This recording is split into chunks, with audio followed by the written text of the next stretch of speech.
ನಾನು ಇವತ್ತು ಹಸನಾಂಬೆ ದೇವಸ್ಥಾನಕ್ಕೆ ಹೋಗಿದ್ದೆ. ಸುಮಾರು 8.5 ಇಂದ 9 ಲಕ್ಷ ಭಕ್ತಾದಿಗಳು ಬಂದಿದ್ದರು. ಅದರಲ್ಲಿ ಸುಮಾರು 70% ಮಹಿಳೆಯರು ಬಂದಿದ್ದರು. ಯಾಕೆ ಬಂದರು?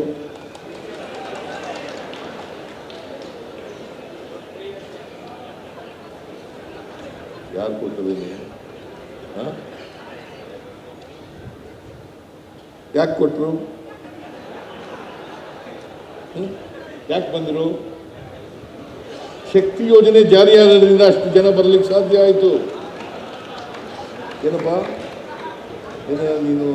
ನೀನು ಇದ್ದೆ. ಶಕ್ತಿ ಯೋಜನೆ ಕೊಟ್ಟದ್ರಿಂದ ಇವತ್ತು ದೇವಸ್ಥಾನಗಳಿಗೂ ಬರೋದಾಯಿತು, ಅವ್ರ ಕೆಲಸಕ್ಕೂ ಹೋಗ್ಲಿಕ್ಕೆ ಜಾಗಕ್ಕೆ ಹೋಯ್ತಾ, ಅವ್ರ ಶಾಲೆ ಮಕ್ಕಳಿಗೂ ಓದಿಸ್ಲಿಕ್ಕೆ ಸಾಧ್ಯ ಆಯಿತು. ಇದರಿಂದ ಹಾಸನಕ್ಕೆ ಬರಬೇಕಾದ್ರೆ ಎಷ್ಟು ರೂಪಾಯಿ ಖರ್ಚಾಗುತ್ತೆ? ಮೈಸೂರಿಂದ ಹಾಸನಕ್ಕೆ ಹೋಗ್ಬೇಕಾದ್ರೆ ಎಷ್ಟು ಖರ್ಚಾಗುತ್ತೆ? ಮಂಗಳೂರಿಂದ ಹಾಸನಕ್ಕೆ ಬರಬೇಕಾದ್ರೆ ಎಷ್ಟು ಖರ್ಚಾಗುತ್ತೆ? ಬಳ್ಳಾರಿಯಿಂದ ಹಾಸನಕ್ಕೆ ಬರಬೇಕಾದ್ರೆ ಎಷ್ಟು ಖರ್ಚಾಗುತ್ತೆ? ಅಷ್ಟು ದುಡ್ಡು ಉಳಿತಾಯ ಆಗುತ್ತಲ್ಲ. ದೇವಸ್ಥಾನಗಳಿಗೆ ಬರ್ತಾರೆ, ಸ್ವಾವಲಂಬಿ ಜೀವನ ಮಾಡಲಿಕ್ಕೆ ಪ್ರಯತ್ನ ಮಾಡ್ತಾರೆ. 2,000 ರೂಪಾಯಿ ಕೊಡ್ತೀವಿ ನಾವು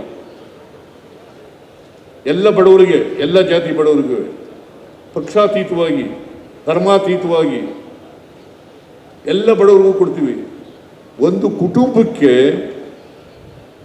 4,000 ರಿಂದ 5,000 ರೂಪಾಯಿ ಗೃಹಲಕ್ಷ್ಮಿ, ಗೃಹ ಜ್ಯೋತಿ ಮತ್ತು ಶಕ್ತಿ ಯೋಜನೆ 4,000 ರಿಂದ 5,000 ರೂಪಾಯಿ ಸಿಗ್ತದೆ. ನಿಮಗೆ ಶಕ್ತಿ ಹಣ ಇದಿರ್ತಾನೆ, ಖರ್ಚು ಮಾಡೋಕೆ ಹಣ ಇದಿರ್ತಾನೆ, ಕೊಂಡ್ಕೊಳ್ತಕ್ಕಂಥ ಶಕ್ತಿ ಇದಿರ್ತಾನೆ, ಬದಲಾವಣೆ ಆಗಲಿಕ್ಕೆ ಸಾಧ್ಯ ಆಗೋದು.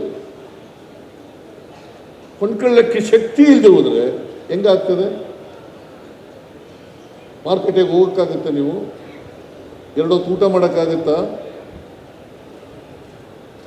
ಇದನ್ನು ನಾವು ಯೋಚನೆ ಮಾಡಬೇಕು.